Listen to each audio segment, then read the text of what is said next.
Voces que generan opinión en Mesa de Noticias. Ya nos estamos conectando con nuestro columnista porque sí, queremos escucharlo. Han pasado cosas importantes que seguramente él tiene mucho que decir. Vamos a hablar de este tema de seguridad también. Oye, lo que ha ocurrido en la zona, ya lo estamos viendo en nuestro streaming y lo vamos a escuchar. Se trata de Robert Contreras, ex político, sí, ex político, No, pero ahí ¿cómo con... no? Ex político no, político sí. Político, Sí. ex político, ¿sí? No ha ¿Será dejado político? la política. No, no ha dejado, no, pues si está ahí en campaña. ¿Cómo Ex está? autoridad, ahí Ex sí. autoridad, ahí está. Lo estaba sacando de la política. Hola, Robert. Hola Leslie, Ángela, ¿qué tal? ¿Cómo están? Gusto Bien. saludarles y saludar a toda la gente que nos está mirando por streaming y escuchándonos en Radio El Conquistador de Concepción. Sí, oye, Robert, yo sé que vienes con tu tema preparado y todo, pero supongo que no te dejó indiferente lo ocurrido el fin de semana ahí en la residencia Mejor Niñez. No, absolutamente, efectivamente es un tema que nos golpeó bastante fuerte. Durante un buen tiempo fui director del CENAME y me tocó liderar también lo que es el traspaso a Mejor Niñez de los programas de residencias familiares. Y claramente lo ocurrido el fin de semana en la residencia Castellón es un golpe directamente al trabajo que se está desarrollando en materia de infancia y adolescencia. Perder una residencia o estar en una situación compleja en una residencia es bastante delicado. La vulneración de los derechos de los niños, de los adolescentes, por la parte de algunos sectores de la sociedad, evidentemente golpea duro. Y al ver que una residencia pasa un incendio como el que ocurrió, evidentemente es algo que nos afecta a todos, yo creo, porque es lo que queríamos buscar, solucionar una situación compleja en materia de protección. Ahí, Robert, uno se acordaba, bueno, cuando se hizo esta diferencia de servicios, separar CENAME de Mejor Niñez para separar también a los niños adolescentes infractores de ley de aquellos que habían sido vulnerados. Pero en este caso, por ejemplo, la persona que estaba acusada, el adolescente que estaba acusado de iniciar este incendio, cumplía las dos características. Era infractor de ley, pero también estaba en situación de que había sido vulnerado. A lo mejor el sistema no previó, por ejemplo, casos particulares como este. Bueno, yo creo que básicamente lo que ocurrió acá es que el sistema que se quiere aplicar es un sistema familiar, un sistema de cercanía para poder reinsertar a los jóvenes y a los adolescentes que han estado vulnerados en sus derechos. Claramente hay una situación conflictiva con el tema de los jóvenes que son infractores de ley y han causado algún tipo de dificultad en materia legal. Y ahí es donde quizás no se preveyó adecuadamente ese escenario para poder hacer la división correspondiente y no mezclar los factores criminógenos con los jóvenes que están en materia de protección. Ahí las residencias especializadas quizás son lo fundamental para poder adecuar también el trabajo con los jóvenes que son infractores de ley. Y ahí, Robert, bueno, uniéndolo un poco porque tú venías a conversarnos de seguridad, por supuesto, de descentralización, y esto es igual de alguna u otra manera está unido. Sí, absolutamente. Son materias que no tienen que estar divididas ni separadas. Yo creo que acá todo se relaciona. El trabajo intersectorial que se debe hacer en materia de seguridad también tiene que ver con lo social, con aspectos tan comunes como el día a día o el vivir día a día por parte de las personas, para poder evitar situaciones criminógenas y que de alguna manera empañen la vida de las personas. Así que desde ese punto de vista yo creo que hay que hacer un trabajo no solamente en materia de seguridad, sino que un trabajo en materia social. A mí me tocó el año 2012 trabajar en la Subsecretaría de Prevención del Delito y teníamos unos programas que se llamaban Barrio en Paz. Y esos programas que estaban acá insertos en la región del Biobío tenían por objetivo conjugar lo que es materia de seguridad con materia social. Y un trabajo relacionado hace que efectivamente las comunidades puedan avanzar en materia de seguridad pública relacionados también con materia social. Y logramos resultados bastante positivos. Lamentablemente los cambios de gobierno van generando cambios también en las políticas públicas y decisiones también arbitrarias a veces que dejan sin efecto programas tan buenos como ese Barrio en Paz, que de alguna manera generaba una inserción social de las personas que habían quebrantado la ley y que tenían la posibilidad de generar también políticas públicas adecuadas a los territorios. Nosotros ayer conversábamos, bueno, era el tema de la reforma tributaria y cómo año a año todos los gobiernos presentaban sus propios proyectos de reforma tributaria. Pareciera que en seguridad es como prácticamente lo mismo. Hay poco de trabajo transversal que se pueda hacer y que se pueda ir pasando de administración a administración en algo tan importante y tan de Estado que debería ser como que tus ciudadanos se sientan seguros en el lugar donde viven. Sí, efectivamente, es un tema que yo creo que tenemos que todos los sectores políticos ponernos bien de acuerdo. ¿Se están Y en ese equivocando sentido, ahí, Robert? Yo creo que hay equivocaciones de lado y lado, hay errores por parte de todos los sectores políticos, puesto que cada año o cada oportunidad que asume un nuevo gobierno se cambian las políticas públicas, se cambian los rostros, los concursos ADP no se respetan, pasan por alto muchas situaciones. Yo me recuerdo, y ustedes a lo mejor si se recuerdan también, y los auditores que nos pueden estar escuchando, que el 2019 Concepción fue elegido el mejor lugar para vivir en todo Chile, no solamente en la región del Biobío, sino en todo Chile. Y ese trabajo lo realizamos en conjunto con los municipios de Gran Concepción y conjunto con las policías. Y ese trabajo fue transversal. Nunca le preguntamos de qué color político era cada uno de los actores sociales o los involucrados en los municipios. Al contrario, trabajamos de tal manera que Concepción durante el 2018 y parte del 2019 fue catalogado el mejor lugar para vivir. Y eso yo creo que es lo que hay que destacar, el trabajo transversal en toma de decisiones para poder unificar criterios. Y ese criterio obviamente da beneficio a la comunidad para poder lograr los objetivos, que darle mayor seguridad, tranquilidad y mayor certeza a la comunidad. Mm. ¿Y cómo se avanza en esa línea también, Robert, cuando uno ve, al menos en el Congreso, que la conversación entre los distintos sectores políticos hoy día está muy difícil, sobre todo respecto a poder llegar a consensos y acuerdos por temas, por ejemplo, que son transversales como el ámbito de la seguridad? Entonces, pareciera que hoy día cada uno está como en su trinchera, que se utilizan también algunos temas que son de mayor preocupación para poder también sacar algún rédito político, pero poco interés como en avanzar verdaderamente en las temáticas que son transversales y que finalmente cuando cambie el gobierno después se va a tener que volver a conversar, como estamos hablando ahora de la reforma tributaria o en el caso también de seguridad. ¿Qué pasa ahí también entre hoy día algunas autoridades que falta ese, si al final, independiente del sector político, se tiene que conversar y llegar a un punto de acuerdo, un punto común igual?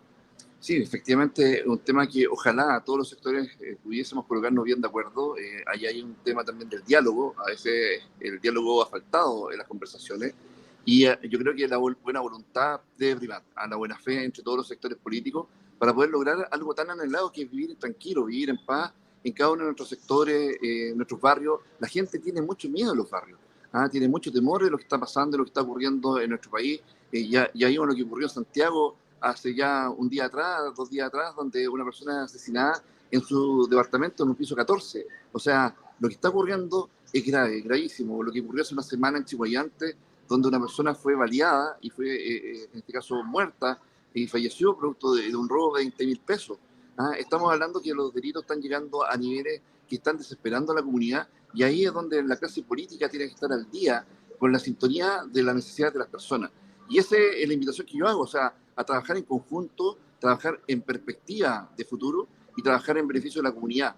Acá se están olvidando algunos sectores políticos de las necesidades reales y a veces también decisiones judiciales. Ya vemos lo que pasó en Arauco, en la provincia de Arauco, en Cañete, donde el juez de garantía dejó con medidas cautelares de baja intensidad a personas que están relacionadas con delitos bastante graves. Y la Corte de Apelaciones tuvo que revocar la decisión para poder tomar de alguna manera una sintonía con las necesidades de la comunidad y también con las medidas que estaba viendo el Ministerio Público. Son sintonías y señales que se tienen que dar de buena manera para poder lograr el objetivo común, que es darle seguridad a todas las personas. Acá las propuestas de empoderar a las con facultades a Carabineros, al Ministerio Público y al Poder Judicial no son en vano. La idea de una nueva constitución también pasa por eso, por empoderar también a las autoridades que corresponden y darle también más facultades para poder protegernos a todos. ¿Y dónde se pierde la sintonía, Robert? Porque tú lo decías, hay atisbos de trabajo mancomunado, por ejemplo, desde los municipios, con las autoridades regionales. Hay experiencias en donde efectivamente uno puede decir, oye, sí, nos hemos escuchado, no importa del partido del que provengamos, del color político que tengamos. ¿Dónde se pierde la sintonía? ¿En el Parlamento? Yo creo que, mira, está pasando mucho entre el Parlamento Sin y el miedo, Poder sin Ejecutivo. miedo. Exacto. No, sí, acá las cosas como son, hay que decirlas, sin eufemismo. Entre el Parlamento y el Poder Ejecutivo hay una pugna bastante fuerte hoy día. El Poder Ejecutivo también ha dado Que viene señales. hace hartos años. Exacto, ¿no? Y además, el Poder Ejecutivo hoy día ha dado señales bastante equívocas también en materia de seguridad pública. Ya vemos el tema de los indultos que se zanjó ayer en el Tribunal Constitucional, pero que de alguna manera nos deja con el sabor amargo. De que personas que, y lo vimos en televisión y lo vimos en reportajes, como el pirómano, que ha indultado después de conocer la cantidad de ataques que realizó en un contexto donde evidentemente la violencia se apoderó del país. Y ahí es donde esas señales, cuando por un lado se dice queremos mayor seguridad, pero por otro lado estamos indultando personas que evidentemente nos dan miedo. O sea, el día de mañana en Iquique, por ejemplo, las personas van a tener temor de acercarse al centro o al lugar donde exista alguna manifestación porque puede haber el lanzamiento de una bomba Molotov por parte de una persona que estaba condenada por la justicia.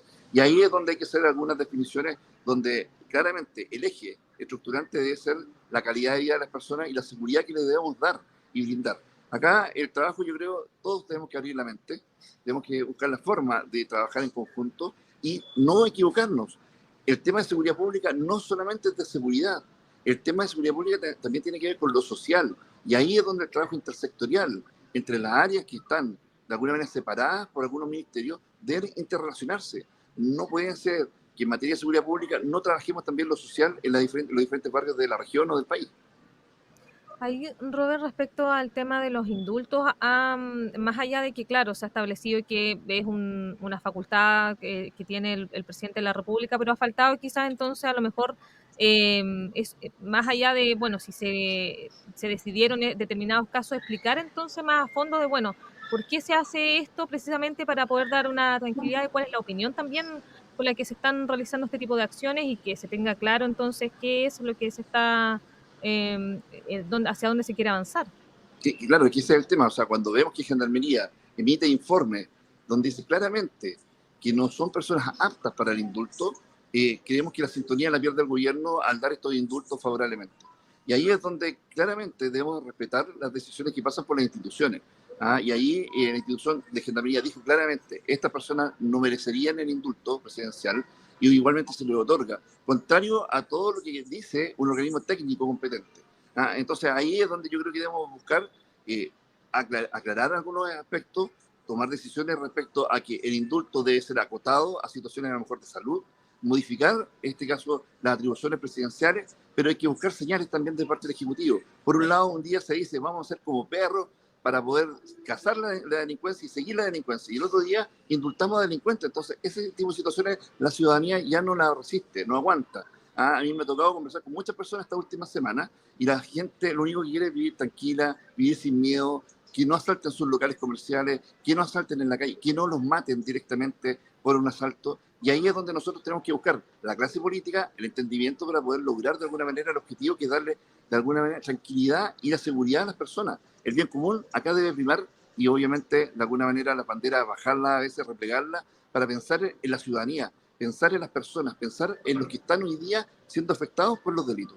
Ahí entonces, Robert, ¿usted está de acuerdo en que debería modificarse esta capacidad del presidente de cómo se realizan los indultos? Porque hoy día, claro, es una situación constitucional que puede, en el fondo, él hacerlo a virtud de lo que se establezca, quien esté obviamente en el cargo de presidente de la República. ¿Debería modificarse entonces?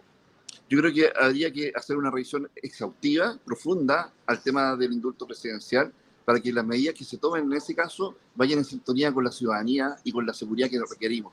No puede ser que una persona sea indultada simplemente por decir que hay con eso justificación social o va a haber paz social.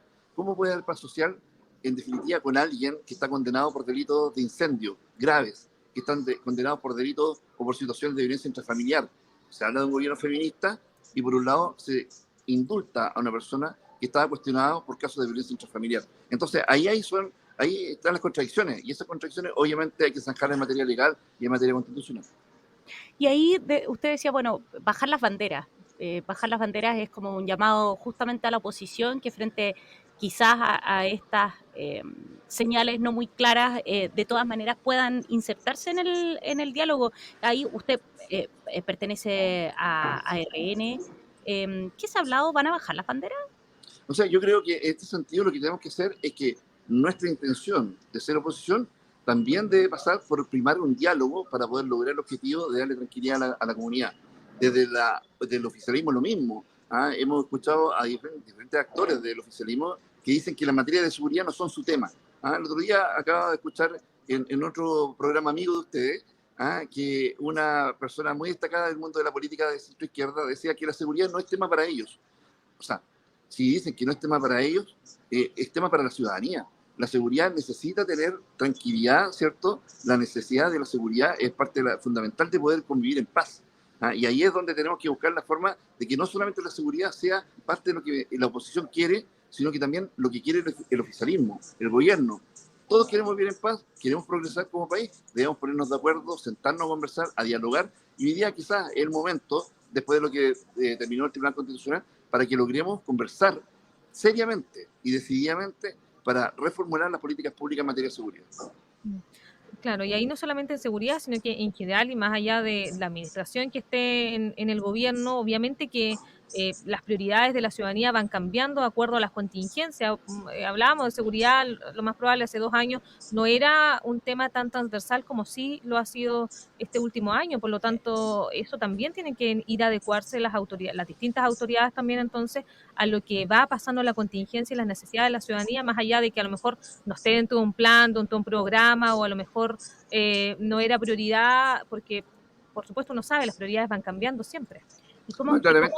y cómo ahí, Robert, también se hace la diferencia, yo creo, entre zonas? Porque hoy día la zona sur tiene ciertas problemáticas de seguridad versus lo que pasa en el norte, versus lo que pasa en la zona central. Entonces, ahí es muy importante también esta temática de descentralización, cómo se le da más, por ejemplo, atribuciones hoy día a un gobernador regional que clama por poder involucrarse más activamente en este tema. Bueno, efectivamente son temas que son transversales en materia de seguridad, pero son distintos de acuerdo a las zonas donde se producen los hechos. La zona norte tiene un conflicto claramente con la migración, la zona sur tiene un problema bastante grave con el tema del terrorismo o con las situaciones de crimen organizado, robo de madera, y la zona central con delitos graves, que igualmente lo vivimos acá en la zona del Biobío, respecto a hechos criminales. Y acá es donde efectivamente las materias de descentralización también deben aplicarse y darle más facultades también a los gobiernos regionales, ya sea en la cooperación, no solamente la compra de vehículos motorizados o vehículos policiales, sino que también en poder ejercer de alguna manera planes de seguridad en conjunto con los municipios, empoderar a los gobiernos locales, que quieren mucho también la comunidad. La gente necesita y clama que sus gobiernos regionales tengan autonomía en algunas materias. Ya lo vimos en el tema de los incendios forestales. Si hubiésemos llegado a tiempo, a lo mejor con los estados de excepción, de catástrofe o de emergencia, directamente con estados que se decreten en las regiones, hubiésemos a lo mejor alertado con mayor rapidez los equipos de emergencia y hubiésemos levantado de alguna manera recursos más rápidamente y hubiésemos prevenido quizás la situación más grave que son las muertes de las personas. Ahí las regiones tienen mucho que decir y por eso la descentralización tiene que ser efectiva, no solamente en una palabra o en una frase dentro de una constitución, sino que también con herramientas que se le pueden otorgar en las leyes orgánicas constitucionales a los gobiernos regionales y a las autoridades competentes, que en este caso son los municipios. Los alcaldes son los primeros en llegar a una emergencia, pero son los primeros que no tienen recursos disponibles porque si no hay un estado de catástrofe, un estado de emergencia, no pueden liberar sus recursos. Entonces es algo totalmente contradictorio. El alcalde puede llegar rápido a una zona, pero sin recursos. Y ahí es donde necesitamos que efectivamente la Constitución nos garantice que las regiones tengamos participación activa en la toma de decisiones para poder proteger a la comunidad. ¿Usted va a abogar por eso Efectivamente. Efectivamente. Estaba en el primer intento, en la versión 1.0.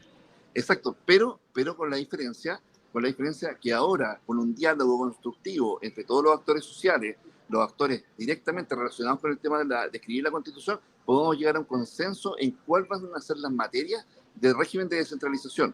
El otro día me reuní con Martín Silich de Corbiobío una vez que él asumió el cargo de presidente con el objetivo de poder conversar estas materias y los procesos de regionalización. Y ahí es donde debemos buscar que las regiones se empoderen, pero que se empoderen con autonomía suficiente, pero también no desligándose la responsabilidad del Estado central. El Estado a nivel central debe otorgar los recursos necesarios para que se ejecuten las políticas públicas. Porque ¿qué sacamos de recibir un presupuesto anual que no va a alcanzar para completar todas las misiones que tiene el gobierno regional? Y ahí es donde tenemos que tener vasos comunicantes con el Poder Central para que ese Poder Central pueda, de alguna manera, también entregar los recursos cuando sea necesario y cuando sean levantados adecuadamente por el gobierno regional. Robert Contreras, nuestro columnista, abordando varias temáticas ahí, sobre todo de seguridad, temas también de contingencia, todo muy interrelacionado, unido. Es una temática que por supuesto nos interesa y estamos abordando cada tanto acá en Radio El Conquistador Concepción. Robert, gracias por venir a acompañarnos y que le vaya muy bien. Sabemos que está ahí en la capital. Sí, hoy día justamente un tema que vamos a conversar acá en Santiago de cómo las decisiones también de los internas pasan porque se tomen decisiones también a nivel regional. Así que desde ese punto de vista, muy contento por estar con ustedes, saludar a todos los oyentes y los que nos están mirando por streaming y decirles que necesitamos hacer una nueva constitución, pero no solamente una nueva y buena, una justa constitución, y yo creo que eso es lo que estamos buscando todos. Así es. Gracias, Robert, que tengas muy buena jornada. Muchas gracias igualmente, adiós. Que estés bien, Robert. Oye, ahí lo teníamos, nuestro columnista Robert Contreras, hablando de seguridad, hablando de contingencia también. Bueno, él ha estado muy involucrado en el tema de Mejor Niñez, así que por lo tanto, claro, tenía harto que decir con respecto a esta situación que se vivió el fin de semana. Así